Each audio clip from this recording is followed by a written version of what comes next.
On se retrouve dans Punchline sur Europe 1 et sur CNews avec Karim Zerebi, Prisca Thévenot de La République En Marche. Nous sommes toujours avec Céline Pina de Vivre la République et nous a rejoint Gauthier Lebret. Bonsoir Gauthier. Bonsoir. Vous êtes journaliste politique à CNews. Vous êtes chargé de suivre la campagne d'Éric Zemmour. On va parler de cette stratégie d'Éric Zemmour qui va crescendo, qui se professionnalise, s'organise, se structure. On va le voir avec vous puisque vous le côtoyez à chaque fois qu'il fait un déplacement. D'abord, on va revenir sur le coup d'éclat d'hier lors de ce salon. C'est un salon d'armement, hein, c'est ça, Mélipol. Absolument, salon sur la sécurité intérieure. Voilà. Et donc, Éric Zemmour s'y rend, s'arrête devant un stand. On va écouter cette séquence où il prend un fusil à lunettes et puis on va la décrypter avec vous. On écoute d'abord cette séquence. Vraiment de la précision. Et alors comment on voit là-dedans? Eh bien, bien évidemment, Je peux m'amuser? vous approchez l'œil à environ 10 cm. Je peux le toucher? Bien sûr. En fait, c'est pas l'arme qui est dangereuse, c'est celui qui la touche. Ah, absolument. C'est pour ça que je vous demande. Alors, collez pas trop l'œil, reculez un petit Alors, peu. d'accord. Et vous mettez comme ça?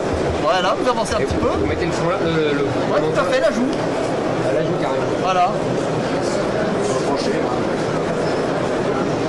Donc là, on voit Éric Zemmour qui pointe, qui essaye de viser avec le fusil, qui est un fusil du RAID.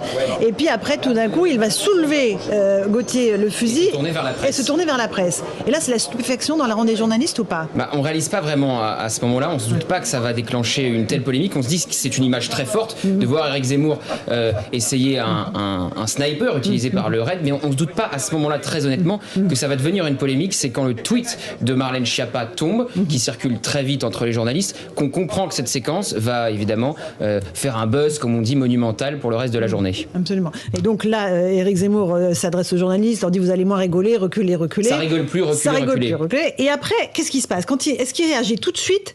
La réponse sur Marlène Schiappa ou pas? Alors la réponse arrive dans son équipe. Sarah Knafo, sa conseillère, la voit. On décide de faire un deuxième point presse parce qu'il y a déjà eu un premier point presse, donc un deuxième point presse s'organise. Et là, Sarah Knafo demande à Éric Zemmour de s'isoler quelques instants pour décider de la réponse. Donc la réponse, elle est voulue, choisie et assumée. Et donc il décide, Éric Zemmour, de traiter Marlène Schiappa d'imbécile. On écoute la réponse qu'il vous offre à ce jour-là. Oui, vous étiez devant moi. J'aurais braqué n'importe qui, comme vous dites. Mais je braque personne, vous savez, je menacé personne. Qu'est-ce que vous répondez à Marlène Schiappa qui dit que votre comportement est horrifiant, je la cite, sur Twitter? Marlène Schiappa est une imbécile. Voilà ce que je lui réponds. Qu'elle est grotesque et ridicule. Elle essaye de chercher à monter en neige une polémique grotesque. Tous les Français vont se moquer d'elle et c'est pas la première fois. Qui a un langage excessif avec moi? J'aimerais que vous répondiez à cette question. Qui fait des papiers dans Le Point pour m'insulter? Qui me traite de Bonaparte, de carnaval et autres?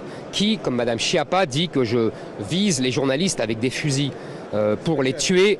C'est pas qu'elle, les autres aussi sont des imbéciles comme Madame Schiappa. Si vous ne savez pas la différence entre l'humour, la blague et le sérieux, c'est que vous êtes un imbécile. Ben oui, c'était de l'humour, oui. Mais c'est pas de votre faute, hein. Vous pouvez progresser encore. Et Madame Schiappa, elle, je pense que c'est trop tard pour qu'elle progresse. Donc voilà, moi je vais vous dire, quand on m'attaque, je tape 3 fois plus fort. C'est comme ça. Il faut qu'ils soient tous au courant. Alors ça, Gauthier Lebret, il l'a donc prémédité. Tout était très calculé dans ce qu'il a dit. Bien sûr, et puis on voit ses derniers propos. Quand on m'attaque, je tape 3 fois plus fort. Donc c'est complètement assumé et signé, oui. Prisca Thévenot, votre réaction face à, évidemment, la virulence des propos d'Éric Zemmour contre Marlène Schiappa?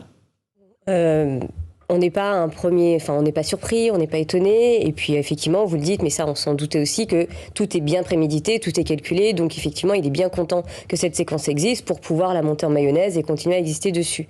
Moi, ce qui m'interroge le plus, c'est plutôt dans la démarche. On a devant nous quelqu'un qui se présente, qui est candidat pour les élections présidentielles. Il ne l'est pas encore officiellement. Il ne l'est pas officiellement, mais on attend la date. Mais encore une fois, c'est plutôt son rapport à l'autre qui m'interroge. Il n'est pas d'accord avec le tweet de Marlène Schiappa, il a tout à fait le droit de le dire. Mais est-ce qu'on est obligé d'être insultant? Est-ce qu'on est obligé d'être menaçant? Parce que quand on dit « on m'attaque, je vais taper 3 fois plus fort » et en insistant, sachant que ça peut pas être quelque chose, comme vous le dites, qui lui a échappé. Il l'a préparé. Donc il sait très bien ce qu'il est en train de dire. Et moi, c'est ça qui m'interroge. Est-ce que demain, on a envie d'avoir quelqu'un qui va et qui est en train de d'essayer de gérer, de monopoliser le débat de cette campagne présidentielle, alors que finalement on a un mépris, une arrogance et un ton extrêmement menaçant vis-à-vis de tout à chacun. Mais Madame Thévenot, pardon, mais c'est Marlène Schiappa qui met le focus sur cette séquence. Si elle n'avait pas eu le tweet de Marlène Schiappa, je pense que pas grand monde peut-être n'aurait parlé de... C'est elle qui en fait un fait politique. Alors attendez, je veux bien qu'on puisse dire que tout est de la faute de Marlène Schiappa. Marlène Schiappa commente un sujet qui est extrêmement... En aucun cas, c'est ce qu'on dit. Non, mais ne travestissez pas nos paroles. Non, mais c'est pour ça. Non, mais je répondais à votre propos. Non, mais est-ce qu'on va reprocher à Marlène Schiappa le fait qu'Éric Zemmour finisse par l'insulter et la menacer? Je pense pas. Marlène Schiappa, on peut dire, aurait-elle dû faire ce tweet, pas ce tweet? Ça peut se discuter. Mais oui, c'est venir, ça la question. Ouais. Voilà, mais venir, voilà. Donc ça, on peut le discuter.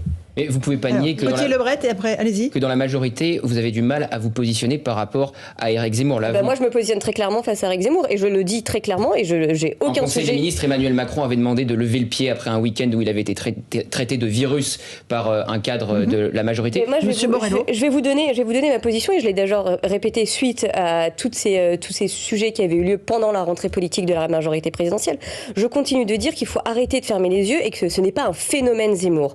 Oui, il faut regarder ce qu'il propose. Pour l'instant, effectivement, il n'y a pas grand-chose, mais on peut commencer à commenter effectivement ses tournées littéraires parce qu'il dit quand même beaucoup de choses et ses faits et ses voyages, notamment qu'il a pu faire en Hongrie. Et sur ça, je continue à le dire. Il ne s'agit pas de combattre Éric Zemmour pour Éric Zemmour. Il n'est pas une victime, même s'il veut nous faire croire qu'il est une victime. Il n'est pas une victime. Par contre, il faut combattre ses idées. Et en tout cas, c'est ma position au sein de la majorité. Juste un dernier point. Il faut savoir que quand il y a eu ce tweet de Marlène Schiappa, Sarah Knafo s'est réjouie en se disant combien de points, grâce à ce tweet, Éric Zemmour va gagner dans les sondages. Donc quand ils ont vu ce tweet, ils se sont dit quelque part, c'est de l'or en barre. Voilà. Et Céline Pina, un mot. C'est vrai que c'est de l'or en barre. C'est-à-dire qu'on est dans un débat public aujourd'hui qui fonctionne sur la diabolisation et sur lequel l'hyperbole est monnaie courante. Autrement dit, il faut voir ce qu'a pris Zemmour.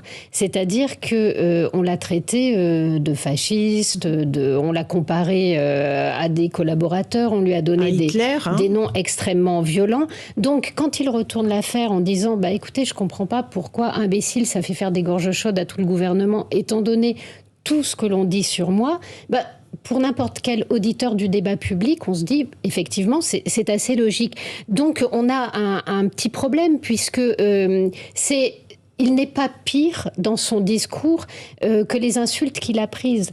Donc, on a du mal à mesurer qu'on est en face d'un scandale énorme. On a l'impression que tout ça, c'est de la mayonnaise qui est en train de monter parce qu'il ne se passe pas grand-chose dans cette campagne présidentielle, parce qu'effectivement, il n'a pas donné son programme, mais aucun des autres futurs candidats ne le fait non plus, parce qu'à droite, il n'arrive pas à sortir du lot, parce qu'à gauche, ils sont devenus inaudibles.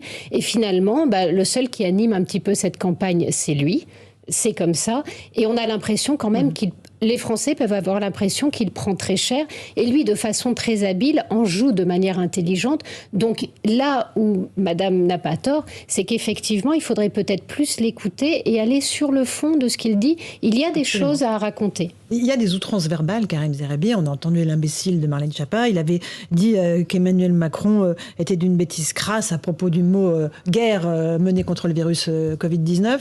Il y a une surenchère comme ça qui Oui, c'est qui pas parce qu'on est attaqué en dessous de la ceinture qu'on doit attaquer les autres en dessous de la ceinture. On n'est pas obligé dans la surenchère des insultes que vous évoquiez, que vous justifiez pas. Donc je pense qu'il n'y a pas aujourd'hui que d'équilibre à trouver. On peut aussi décider de sortir de cette approche-là pour aborder le fond. Mais c'est intéressant que Gauthier soit avec nous ce soir parce que lui, il est dans les coulisses. Et moi, j'aimerais que vous nous disiez finalement, Gauthier, parce que ce que vous nous expliquez, c'est qu'il n'y a rien de spontané dans les sorties de Zemmour. Donc tout est réfléchi. Mais celle d'hier, effectivement, était calculée. Celle d'hier était calculée. Et vous dites quelque part que le tweet de Marlène Schiappa, tout de suite, ils se sont dit c'est de l'or en barre. Est-ce à dire que finalement, la campagne de Zemmour s'appuie sur un concept et une stratégie qui est celle du buzz permanent? Peut-être, ces petites phrases... mais vous êtes dedans. Est-ce que vous ressentez que son équipe et lui cherchent toujours à attirer l'attention par le buzz, par la phrase, par l'image, parce que c'est aussi une manière d'exister. Bien sûr, mais alors des fois ils sont au devant et parfois ils sont en réaction. Hier ils sont en réaction, c'est pas eux qui créent le buzz par la réponse, mais ce qui crée la polémique. Ils saisissent le tweet pour rebondir. Mais ce qui fait le fait politique, encore une fois, celle qui craque l'allumette, je pense que c'est Marlène Schiappa. Gauthier, alors on voit aussi que le mouvement d'Éric Zemmour se structure, s'organise. Ça y est, il y a des clips de campagne quasiment à chaque déplacement. Il a une équipe vidéo qui le suit en permanence. On est dans quelque chose de très professionnel désormais. On est quasiment dans une campagne officielle. Ah bah oui. Vous savez, son équipe, un membre de son entourage me confiait que ne pas être candidat après le 15 novembre deviendrait ridicule. Hier, il a dit « Je suis dans la présidentielle ». Donc c'est quasiment un aveu, c'est une question de semaines, d'heures peut-être même. Donc oui, il est complètement engagé. Combien de personnes travaillent pour lui, Gauthier ? Ça, j'ai pas les chiffres exacts, mais on voit que ça se structure de plus en plus. Il y a des porte-paroles qui sont en train, qu'on reçoit sur nos plateaux. Il y a des figures qui sont en train de naître. On voit Antoine Diers, qui fait partie des amis d'Éric Zemmour, Stanislas Rigaud de Génération Z. Donc il y a du monde qui est là. Je n'ai pas le chiffre exact pour savoir combien de personnes sont là, mais il y a du monde, oui, bien sûr, qui structure. Et chaque déplacement est l'occasion d'aller prendre un parrainage des élus locaux. Bien on sûr, est d'accord. Encore demain à Rouen, il va rencontrer des élus. Puis après, il ira aussi près de Deauville. Donc oui, à chaque fois, il rencontre des élus. En Corse, il a rencontré des maires qui peuvent le parrainer, qui vont le parrainer, puisqu'il n'y a plus beaucoup de suspense sur sa possible candidature. Donc oui, bien sûr. Vous avez des infos là-dessus, sur la campagne de parrainage? Alors, à chaque fois qu'on pose la question, on nous répond « ça avance ». Oui, donc ça veut dire que c'est pas facile. Ça avance. C'est pas si facile que ça. D'ailleurs, lundi, il sera dans la nouvelle émission de Jean-Marc Morandini, Face à la rue. Il sera à Drancy, une ville dans laquelle il est né, et il sera confronté à la population. Oui, on verra comment ça se passera, mais ça sera très intéressant, effectivement, de regarder ça, oui. Céline Pina, sur cette stratégie qui, petit à petit, se professionnalise et s'organise. On le voit de façon très claire. Et puis on voit aussi qu'il y a une certaine forme de sang-froid, puisque sur l'affaire du tweet, il réagit avec une certaine intelligence, parce que le thème horrifiant est un terme qui lui aussi est très fort. Du coup, il peut se permettre de sortir le terme imbécile, parce que par rapport à horrifiant, il peut sembler relativement faible et assez doux. Et puis, comme je vous le redisais, dans un contexte où l'insulte est devenue une des armes majeures du débat public, parce qu'il s'agit de diaboliser son adversaire et pas de discuter du fond des problèmes, il n'est pas pire qu'un autre. Donc il joue assez habilement de la dérive trumpiste, parce qu'il n'est pas le seul dans cette dérive-là, malheureusement. En revanche, sur les parrainages, regardez un petit peu ce que dit par exemple Mélenchon. Mélenchon, on sait qu'il finit toujours très souvent avec entre 800 et 900 parrainages, et il couine pendant toute la pré-campagne pour dire qu'il ne les aura jamais. Ça fait partie d'une stratégie, parce que si vous dites que vous allez les avoir, là vous risquez fort d'avoir des gens qui se rétractent. Donc il faut laisser entendre qu'il y aurait une atteinte à la démocratie si on n'obtient pas les parrainages pour pouvoir les capitaliser. Ça fait partie de la démarche de tous ceux qui sont renvoyés vers les extrêmes. Gauthier Lebret. Sur le lien avec Trump, il est très clair. Hier, avec ce sniper, on peut même citer cette phrase de la NRA, que la NRA, voilà, donc c'est une association, un lobby pro-armes aux États-Unis. Ce monsieur lui dit au moment où il essaye le sniper, le problème c'est par l'arme, c'est celui qui la tient, et Éric Zemmour lui répond absolument. Et sur le lien avec Trump, ça commence dès le livre. Dès La France n'a pas dit son dernier mot. La couverture s'inspire de celle d'un livre de Donald Trump. Donc ça commence dès le départ, la filiation. Je ne sais pas si on peut utiliser le terme de filiation, mais le lien avec Donald Trump, ça commence assumé complètement. Alors c'est intéressant parce que j'ai lisé une enquête sur les soutiens d'Éric Zemmour, et apparemment les premiers soutiens d'Éric Zemmour, qui sont aujourd'hui des gens qui concourent financièrement, sont des soutiens qui étaient les soutiens de Jean-Marie Le Pen. Le problème, c'est que c'est une stratégie qui peut être très efficace pour gagner, qui est très complexe quand il s'agit de gouverner. Parce que quand vous radicalisez et que vous jouez sur les dissensions, au moment où vous arrivez au pouvoir, c'est une autre étape qui s'ouvre. Et là, vous n'avez pas installé le rassemblement qui permet de gouverner. Donc, ce sont des stratégies à double tranchant. Peut-être que l'entrée en campagne officielle fera qu'il se modérera un peu plus, Gauthier Lebret. Je crois pas. Pas forcément. Je crois pas, parce que ça fait recette dans son électorat. Ce qu'il a dit hier sur Marlène Schiappa, je peux vous assurer que les gens qui seront demain à Rouen, ils ont aimé cette sortie. Donc je ne crois pas qu'il se calmera. D'ailleurs, quand on entend le sonneur, je taperai 3 fois plus fort, c'est pas un signe de modération dans les prochaines semaines. Hein. Sauf sur le mépris des politiques. Oui. C'est quand il y a 85 ou 90% des journalistes Français, aussi, qui disent qu'ils n'ont pas confiance, ça devient du pain béni de jouer avec ces thématiques-là. Pas facile d'affronter un tel adversaire, j'imagine, pour les politiques traditionnelles, Karim. Pas facile parce qu'il sort du cadre établi, qui casse les codes, et on sait très bien que à la fois chez ceux qui vont voter, mais aussi chez ceux qui sont des abstentionnistes, donc il y a cette volonté de sortir du cadre un peu préétabli, des poncifs habituels, des postures classiques du politique professionnel, et donc en arrivant comme ça, donc il y a un émergent, il donne le sentiment qu'il met un coup de pied dans la fourmilière. La réalité, c'est que je pense quand même qu'il y a des Français qui ont besoin de trouver une forme de sérénité dans la candidature de celle ou de celui qui peut diriger la destinée du pays. Et là, le jeu d'Éric Zemmour peut se retourner contre lui à un moment donné. On est dans une pré-campagne, au moment où il faudra se décider vraiment, on se dit... Est-ce que je peux mettre mon bulletin entre les mains de celle ou de celui qui dérape souvent, qui se laisse aller, voilà. Ceux que je croise tous les week-ends sont totalement déterminés à voter Éric Zemmour au premier tour de l'élection présidentielle. Comme vous le dites, le problème, c'est que l'absence de tenue s'est répandue chez les politiques. C'est-à-dire qu'il n'est pas le seul à avoir cette absence de tenue. La seule différence, c'est que le politique professionnel sait changer de pied. Et effectivement, peut s'acheter une conduite et remettre un peu de sérénité. Il va falloir voir si lui en est capable.